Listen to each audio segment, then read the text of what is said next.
Hey, it's Anya. It's your girl, Nadia. What's up, guys? It's Trent. And I'm Ramesh, and we are The Community. We're covering the latest in pop culture, politics, and everything in between. Let's get started. Good day, and welcome to another week of The Community. It has definitely been an interesting week for me. So, everybody, let's dive right in. How has your week been? It's been rough. I'm very glad that it's over now. I'm ready to start a new week. I really got to do something. I'm tired of quarantining now. I really am. Fatigue is taking in. Yeah, I agree. It's taking a toll. Yeah, it's enough now. I feel like I think the saddest part about it is the notion that I think a lot of persons are coming to grips with the reality that there may never be a vaccine for the disease, or that it's not happening as fast as we would want it to. And so as a result, it's kind of like you are hoping for something to happen sooner than it actually is happening. And then your hope is actually dwindling as you're sitting inside of your house, realizing that you're still furloughed and you don't have nothing to do. And it's taking a mental toll. It's like, I tired you. I think it's only rough for those of us who are actually following the updates. Because there's a lot of people on the road, and I don't think all of them are actually out doing essential things or, grocery shopping, medication, etc. So I'm not willing to break the law, but the rules, but boy, it's rough. I'm indifferent. I'm tired of being in my house, but at the same time, I still don't want to get sick. That's what it is. I don't know. Yeah. For me, what made the week rough for me was that I did get sick. So for at least, I'd say the last 3 days, I had like flu-like symptoms. I was running a temperature, congested, had headaches. What? It was horrible. It was so bad that one day I walked past my mom because I've typically been staying in my room, so self-quarantining as I should. And she was like, "Oh, you have corona?" And I was just like, I'm feeling okay. Thank you for asking. You didn't have to think to call the hotline. Thank you for caring. Yeah, thanks for your concern. But I think the main thing for me is the paranoia with not being able to take medication. So I know a lot of persons have been stating that you can't take ibuprofen during this time because it can react with the coronavirus and kill you. So literally, yeah, you haven't heard that? So like Motrin and Advil, you shouldn't be taking the only thing that you're supposed to be taking. And if this is a myth, please comment down in our comment section and let us know what medication we can take. Panadol and Tylenol, Ramesh. So Tylenol was the only one that I've heard. Exactly, I don't react well to that. Motrin, I take a Motrin and that kicks in automatically for me. So all I've been doing is drinking orange juice and taking vitamin C and hoping for the best. Did you ever think that corona could have been the issue?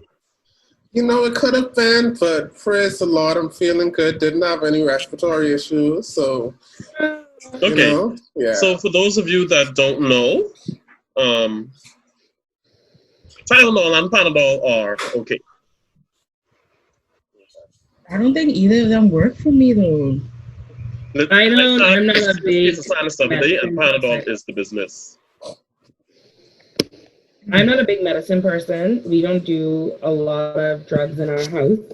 As you all have met my mother. She is a naturalist.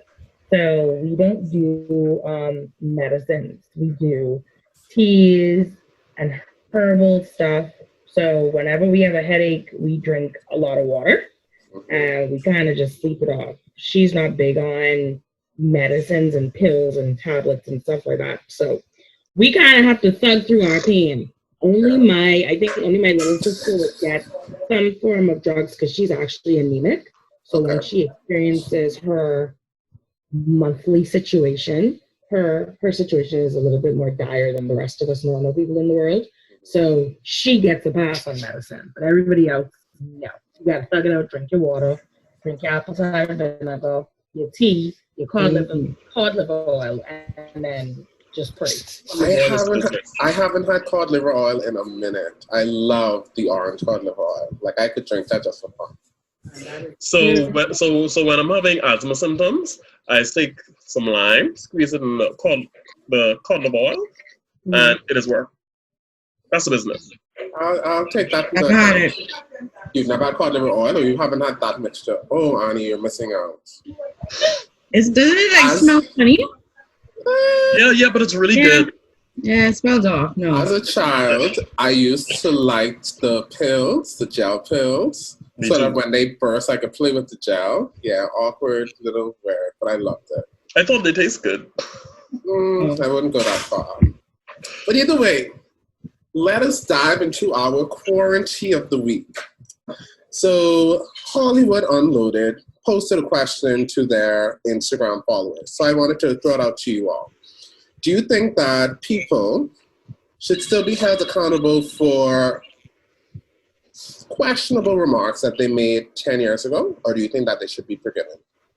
I think that people should definitely be held accountable for remarks that they've made that could have potentially hurt others. If it was 10 years ago, once the apology was made and once they would have acknowledged that it was wrong, I think it's okay to let it go and forgive and move on. And also our opinions about things change. That was 10 years ago. Come on. I agree. I don't think that should be held against you. Like Trent said, once an apology has been made and you realize that what you would have said might have been hurtful to people, then it should be fine. Life goes on. People are always saying bad things about each other or making comments that they don't really think about a lot of the time. So I don't think it should be held against you. 10 years later, 10 years. I agree. I feel like I've had personal experience with that, where some things were still held years later. I think 10 years is a bit of a long time to be holding on to something. Thank you. If somebody who is supposed to be your friend has been holding on to any type of hurt after you've already settled the dust and both of you have apologized and you would have expressed yourself, and then sometime later down the road, the same argument or same problem comes back up, in my opinion, I think that you should look closely at that friendship, because I'm not saying that you have to forget about what somebody's done to you, but forgiving means that you have let it go and there's no grounds for you to bring that hurt back up. If you've never truly let go of that hurt, then you have a larger issue with your friendship. And that should actually be looked at, because you'd be bringing up stuff 10 years later, we have a bigger issue than the actual argument that we're having right now. Because clearly you literally have some sort of negative feeling towards me, period, as a person, to be holding on to that hurt for so long. That's way too much. That's way too much energy for 10 years. That's too much. I don't have the energy to hold on to a grudge or something you said to me for 10 years. It's either you hurt me and I end our friendship, I don't talk to you, or we discuss it and I move on and I let that go. For 10 years, I'm holding on to that. That's just so much energy you're putting into being angry at someone and still trying to pretend that you're cool or you still like me. That's way too much energy. I don't have the time for that. It's not only that. Yeah, it's not only that. 10 years is a long period of time. So if me as an individual has not evolved or learned from whatever these comments or remarks that I would have made, or been educated on these matters, then that's a bigger issue on my regard, because that just means that I'm living stagnant in my evolution as a human being. So if 10 years following that remark, I still have that same mindset, then yes.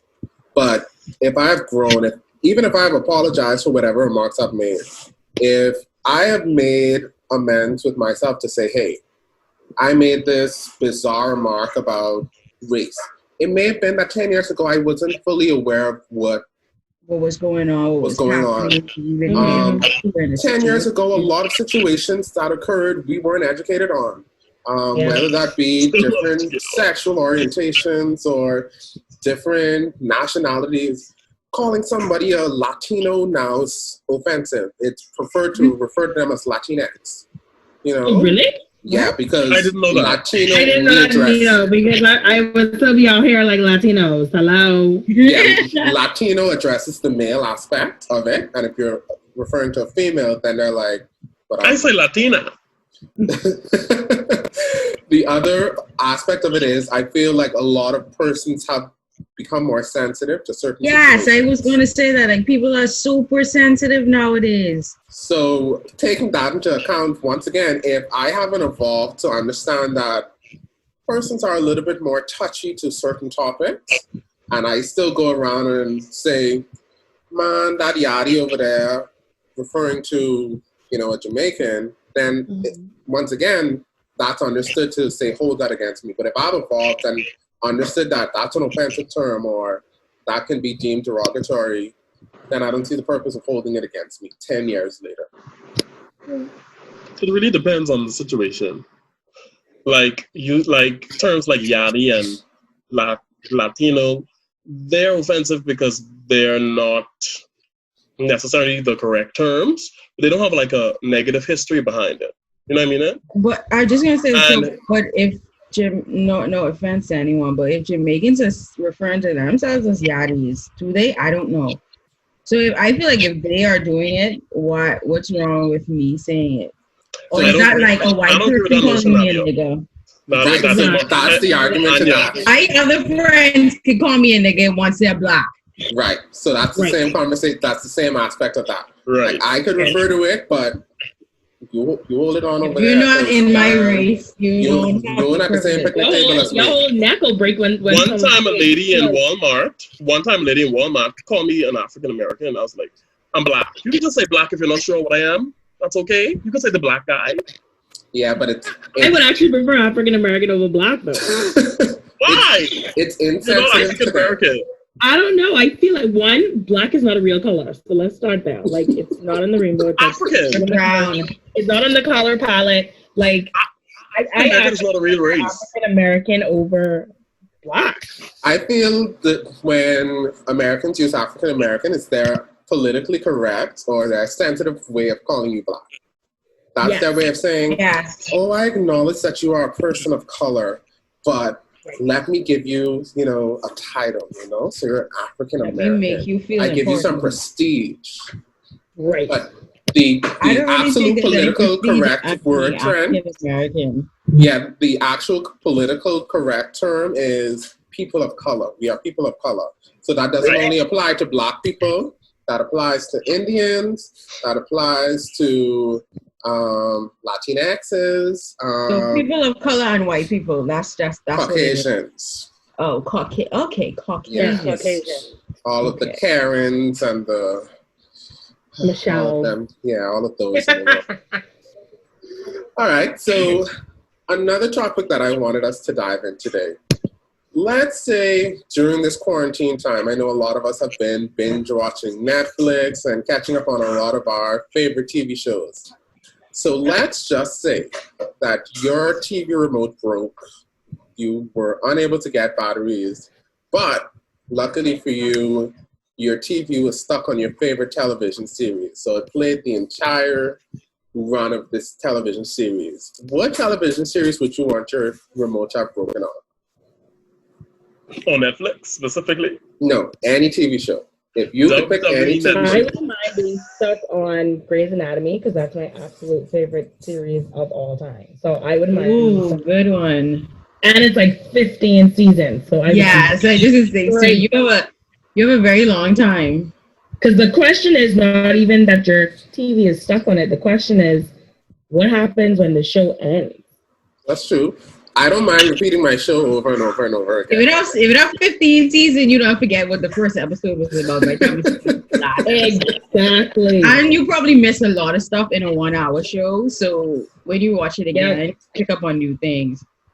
Exactly. You'd backtrack and be like, wait a minute, what are they talking about? I would say Grace Walking too, Dead, but but I already Ooh. watched all the seasons, and I don't watch it again. So what's the show? What's that one show that you can watch over and over and over again, and you just be like, "Oh my gosh, this is amazing." I'm gonna go old school. I cannot watch anything. What are you over going and with, over. Anya? Can't lie. I actually love the Cosby Show.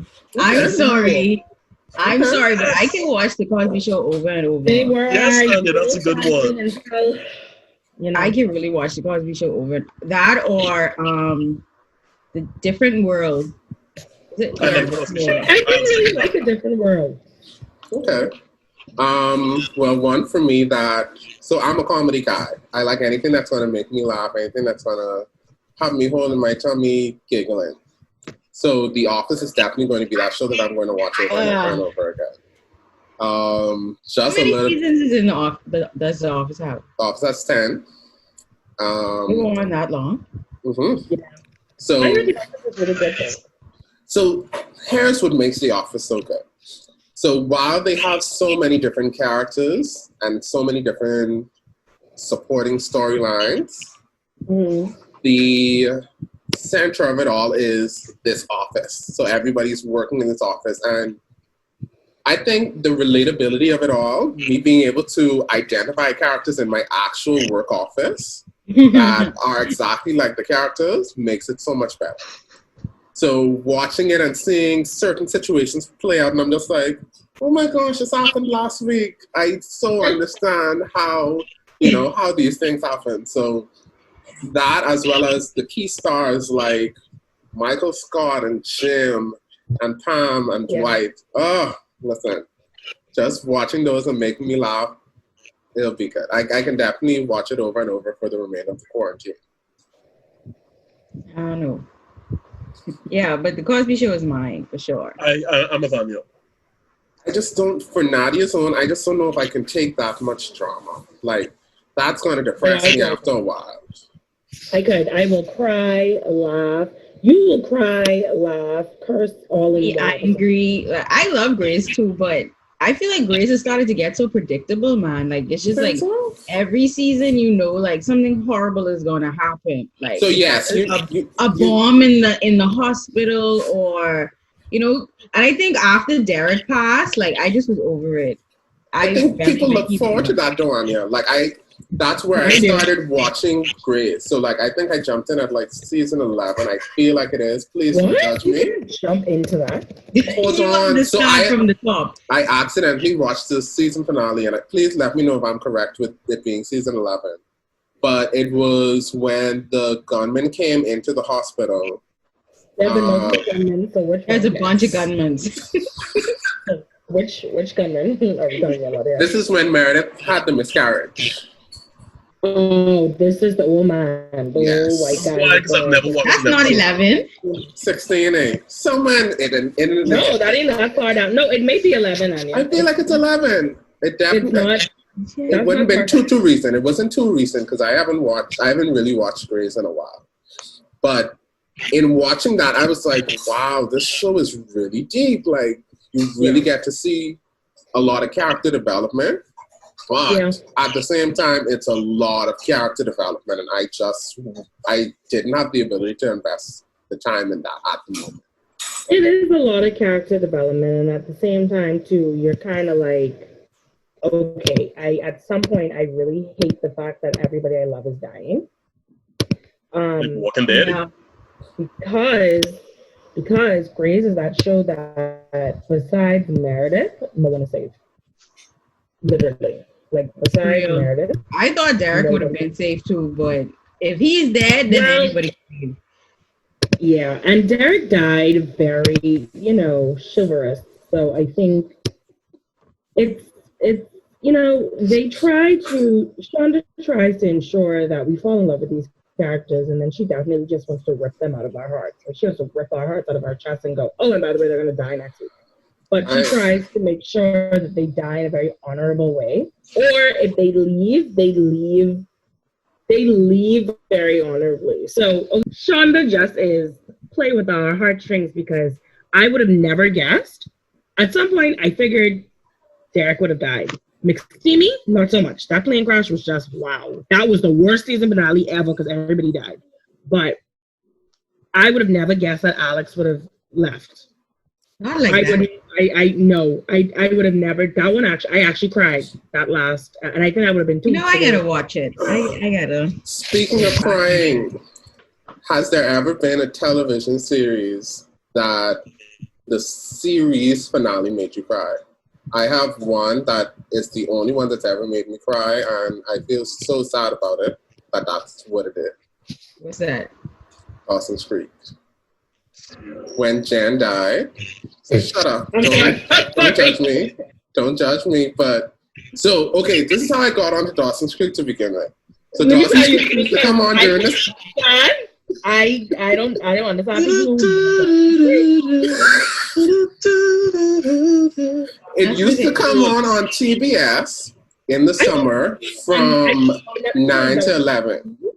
It wasn't on WB. Same people. After 7. Damn. So as a child, I wasn't allowed to watch TV during the week. So it was either the weekend or during the summer that I was allowed to watch TV. So the summer is when I actually got to watch shows. So I watched Dawson's Creek in its entirety during the summer from 9 a.m. to 11 a.m. That's the days to play for 2 hours. And I've grown attached to these characters every summer, you know. Every summer I'd come home and, wow, back on, okay, sure, let's watch. And boy, you know, sitting down, I don't think back then I had grasped series finales. I didn't grasp that a show would end. So just sitting down and you're watching, you're like, why Jen in the hospital? Oh, Lord, Jen, don't die on me, don't die. And then she dies and leaves her daughter, and I just like, oh boy, Jen. I just lose my sister. My sister just, oh. Oh, your sister. Yeah, I built this relationship with Jen, you know? Noted. It was, either I way. don't understand how y'all like Dawson's Creek. Either way, have you ever made a connection with the show? Have you ever made a connection with the show? Last night was the series finale. I haven't watched it yet. Do not spoil that one. I have definitely not watched that one yet. Season finale. How to Get Away with Murder. I heard it was really good.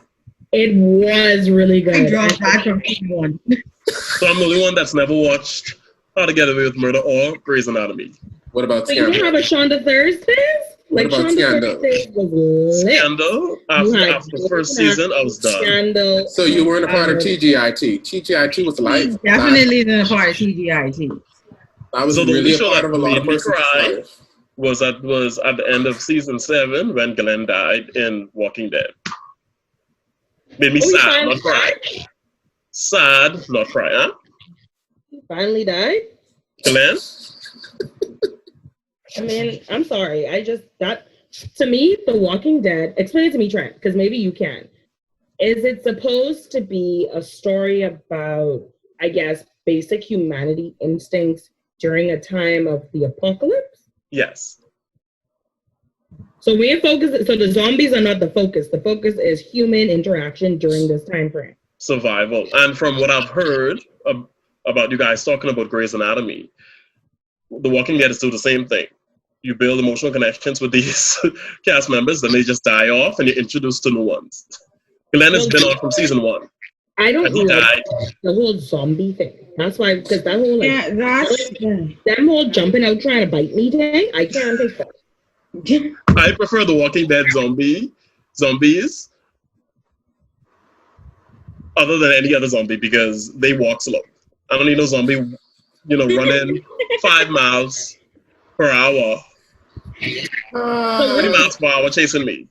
What is the difference between The Walking Dead and then there's another show called Fear of the Walking Dead? I don't watch that. I'm not aware of it. Is it connected with The Walking Dead though? I'll Google as we speak. Yeah, let's Google. Anya, what about you? What show has made you cry? Moody's Point. Dawson's Creek spinoff parody. It has to be one show, Annie. You have to have been connected with one show that made you cry. It has to be Chucky not being able to dance with his mom at the wedding during Rugrats in Paris. No. Don't tell me y'all didn't. Don't tell me y'all had to sing. Cookie is my least favorite. I lied. It doesn't matter. Do you know what it is for everybody to be dancing with their mommy, a mother, First of all, I think that Nadia is a strong Angelica. Just put that out there. She is. But I'm definitely Tommy. You know what? They make me tell. Now that you mentioned it, the first Rugrats movie where Dill and Tommy had a moment. When Tommy had to try kill Dill? Yeah. What? You may kill. Yeah, so I didn't realize that that's what was happening. Tommy was going to beat the hell out of Dill with whatever he had in his hand. He wasn't. He was protecting Dill from the monkeys. No, because remember the point where he had his hand. And Tommy said that he would protect Dill. No, he was about to beat the hell out of Dill. First of all, you know what? And leaving the show because y'all will not come for Tommy. It was Lord of the Flies. He was going to beat the hell out of what? He took that and then he stopped. When the baby started to cry, right? And he was like, "I can't do this to my little." He was like, "Oh yeah," and then Dill was like, and then he was like, "You're just a baby, aren't you?" And I'm like, "Nigga, so are you? So are you? You were babies." They didn't say that they were babies. You didn't. We didn't say we were babies, or we had little cousins and brothers and stuff. You really didn't. You didn't make that connection. In all honesty, after Dill was born, it was like, "Oh, these grown children playing with this little baby." You didn't. You really didn't make the connection. I didn't like Rugrats all grown up though. No, they didn't do well with that. I liked it. I'm a Rugrats fan, so all in all, it was a great series. It's hard to follow up with such a successful show to do a spin-off and still be just as successful. I think everybody wanted to see them all grown up though, but I didn't really like it. I did, but how they did it, I wasn't a fan. With the time jump? I definitely wanted to see them all grown up, but when I actually did, then I was kind of like, oh, this ain't fun. First of all, Kimmy hair, I was just like, this ain't doing well. Kimmy? Like, that little hair thing she had going, the little spike, they was really on her Tokyo background, but that spike wasn't cute. Did you prefer Rugrats pre-Kimmy or post-Kimmy? Pre. I love Kimmy. Pre. You don't think Kimmy added a little bit of spice? Nope. Oh boy. I'm a classic pepperoni pizza only. Like I'm a classic girl, so pre-Kimmy. You're an Angelica fan. Unnecessary. And I'm an Angelica and Susie fan actually. I actually do like Susie. Susie definitely brought out the best in Angelica. Yes. I need me a Susie right now. There's definitely still a song from Rugrats that I play every time that I travel, and it's "Vacation, all I ever wanted." Listen, every time I travel, I play that song before I go on vacation. Seriously? Yes, it's a part of me now. I remember not leaving Toys R Us when I was little until my mom picked up that reptile for me. No, I wasn't that big. That's how bad it was. I'm just a huge Nick fan in general, so. We ain't getting into that one. Yeah, y'all remember Face from Nick Jr.? Love Face. I mean, it was on the game show. Yes. No, Face. Like Face from Nick Jr. Just because you're a Disney fan, you don't need to be downplaying us, Anyway, so let's bring it back home with our podcast team. In LA, they've extended their stay-at-home order. We are currently in the month of May, for those who are listening, and they've extended their stay-at-home order until August, through August. So it's not saying that August is the last time. It's just saying that August we'll get back to you and have a further conversation. Here locally, Bimini has just found out that they're going to be on a 2-week lockdown. So for everybody who has been experiencing it, we have curfews and we have lockdowns. Curfews are what we experience throughout the day, where we are unable to, we're not unable to, we're limited to the services that we can partake in. The lockdown is when we are restricted to our homes for about 48 to 72 hour period. Bimini is going to be on a lockdown for 2 full weeks. Okay? So Yeah. keeping in mind that we still don't have a cure, we still live in this path of uncertainty. Do you have hope that the speculatory news that in June our borders and our restrictions will be dropped will occur? Do you think June is a realistic time frame? I think July 1st is more realistic. However, I am optimistic of mid-June, maybe the last week in June, it could actually happen because a vaccine has not been found. I think that the world is realizing that this isn't making much sense. Like, yes, there is a health concern, but there's also an economic concern as well. And it's a sucky situation to be in because at the end of the day, you can't necessarily, the NIB unemployment benefit is going to come to a halt at some point. Mm-hmm. And with that being said, you can't have persons not able to receive NIB, not have a job, and you have them locked up in the house. Like, it's literally a trifecta of mental instability at that point.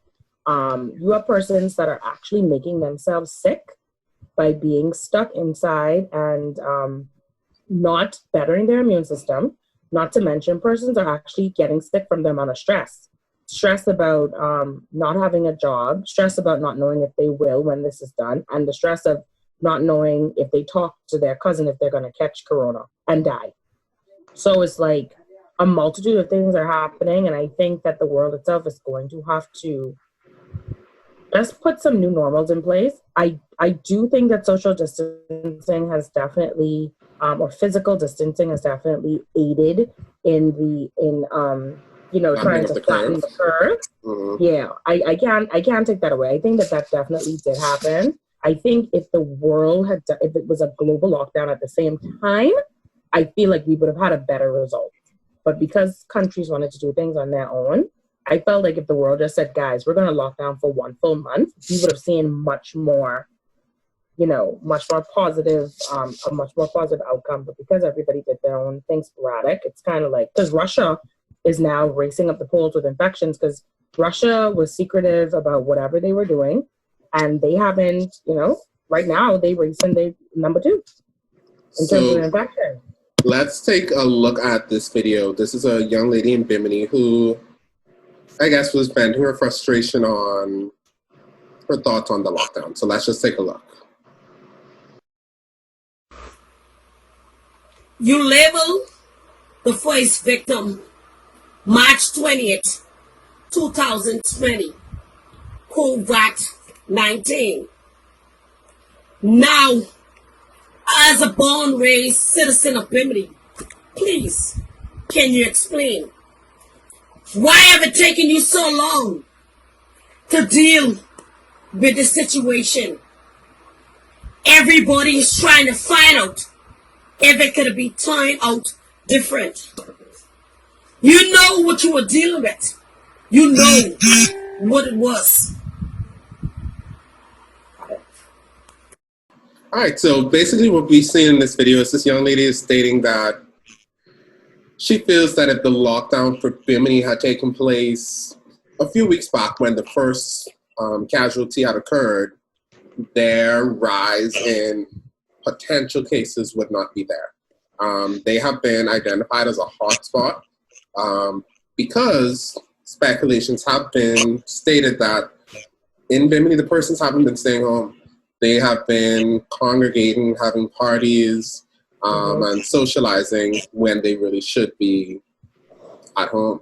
I will say that I lived in Bimini for 3 years, and a lot of the areas are so tight-knit, they're so close together, that it is almost impossible to social distance because in some homes there are 8 persons in a home. The largest employer on the island has dormitory-style housing, and in those dorms are up to 6 to 8 persons. So it's kind of difficult to promote social distance. Yeah, in the hotel in Bimini, they have dorms for the employees because they live on the island, so they live on the property. So they have this dorm style housing where it's sometimes 3 to 4 persons in an apartment. It can go up to 6 to 8. Wow.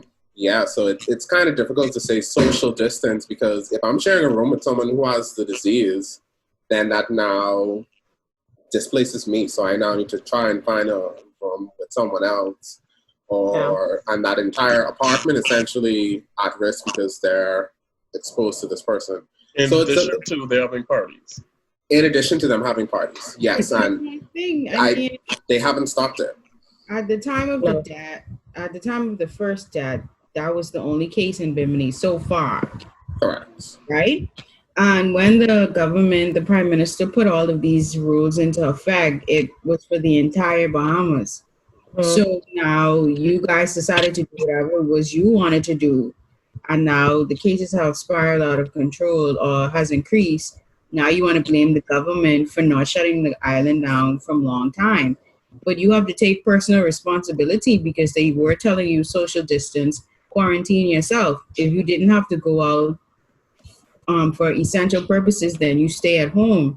So I do understand it's difficulty if there's 8 people in one home, but at the end of the day, you could have figured out ways to combat it or ways to avoid getting the virus. If 2 people only need to go out to get groceries or whatever, the whole house doesn't have to go. Like Trent said, why were you having parties?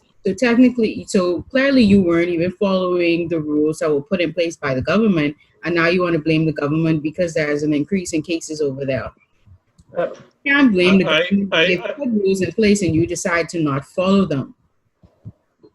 I understand both sides, but I do agree with the individual that the government should have shut down Bimini from the first case, because it's a very small place. Yes, but what if her case may have truly been an isolated incident?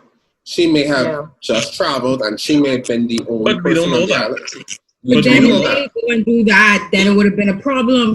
Then they would have row and fought and be angry with the government for doing that. So it's kind of like, where is it? When does the government ever win in this case? Yeah, the government doesn't. They could have done that, and then it would have been, what is the purpose of this? We only had one case, the person died. It's so. Yeah, it's a case of whether it was best to be proactive or reactive. In this case, they were more reactive than proactive. May not have been the best situation. But another thing that I have realized is that companies have started to announce that they're going to be opening in June.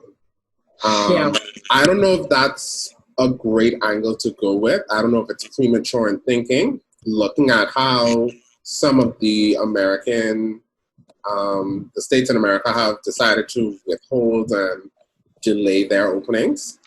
Is it premature for a company, especially one that is one of the largest employers of private employers in the country, to publicly announce that, hey, we are going to be reopening our doors middle June, considering we are still experiencing curfew and lockdown and a set curfew and lockdown until the end of May?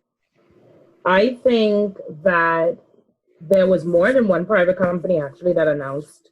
One private company did say June. Everybody else said July. Mm-hmm. And I think that it was, I don't necessarily think it's premature, because I think it's a sign of optimism and hope that they're trying to bring to the Bahamian people, for them to know or realize or understand that there are conversations about you coming back to work. I think that's the whole premise behind it, moreover than the opening aspect, because they did say what their desired time frame was, but they did say that it was still fluid and they will let us know. I also think that that's a way for optimism to reach the world, because we are a tourism destination, so a lot of persons are inquiring on when they can come back, coupled with the fact that a lot of other places in the world will not be opening. This allows for more tourists to actually hit our shores, hopefully in a healthier manner, so that there's no surge in cases over here because of that imported tourism. But I think it was more so to get the hope and the optimism out there. I also do think that they're not going to be naming dates unless it was actually discussed with the government. Because since that report has come out, we haven't had any negative comments from the government indicating that it was premature, they shouldn't have said it. And our Minister of Tourism has come on record to say that the intention is to open the borders sooner than the public actually assumes, which leads me to believe that the June thing is not far-fetched. I think it's still fluid though, and it's going to be based on a lot of what's happening around the world. Cases are spiking in countries that have opened, but the governments still have not shut them back down, because I think it comes down to what the hospitals can take. If it gets to the point when the hospitals can't handle anymore, then they'll shut down. But with the surge that's currently happening, the little peaks that are happening, they're seemingly okay with it because they understand that it's going to happen regardless. But I mean, we'll see. I think that when we do open borders, there are going to be some restrictions. Like, I don't think that there's going to be any direct flights from New York. I don't think we're going to open up to the UK right now. Like, I think there are going to be some very heavy restrictions on travel, and we're probably going to get a lot of southern states that are going to be coming in. So your Floridas and your Atlantas maybe, but not necessarily. We're definitely not going to see anybody from California, and I don't think we'll see anybody from New York. I mean, because I don't know if you've been keeping up with the American news, but there was a report that one Wall Street expert stated, people die, we die, you just have to deal with it.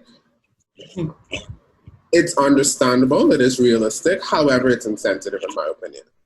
It's not that I am dying from a natural cause or dying from a disease that I didn't treat. It's something that can't be treated and is hard to prevent, essentially, because hard to monitor, it's hard to control. It's a bit of an insensitive statement, but I feel like that's where the world leaders, their mindset has shifted to. So I feel like it's shifted from, okay, we need to protect all of our people, right, to now, okay, I need to get back on top as a country. I need to. Economies are falling apart. Yeah. But it's also, it's a balance. Do you have the people who can sustain your economy, or do you have. How would you feel? Here's a valid point. How would you feel if, and it's not an insensitive question, I want to really understand, because I definitely get the health factor, right? How would you feel if the Bahamas stays closed, right? Period. Just stays closed regardless of everybody else, and decides that they're going to wait until they can have some balance with the world. So let's just say they don't intend to open until September. God forbid, knock on wood. Mm-hmm. How would you feel if after that, the US comes back and says that as a result, our dollar is no longer on par with the US dollar, and we have dropped to like another Caribbean dollar? So let's just say we dropped half of what it used to be. So it's now 50 cents to $1. Like, how would you honestly feel? Because now that means that the cost of living not only is super ridiculous currently in the Bahamas, but you can't even go away at this point on what you could have go away with last time. Mm-hmm. So then how would you, because that's a part of the economy too. Mm-hmm. They have to think on that level too. At the end of the day, the Bahamas is a very rich Caribbean country. We have the benefit of being on par, the only one to be on par with the US dollar.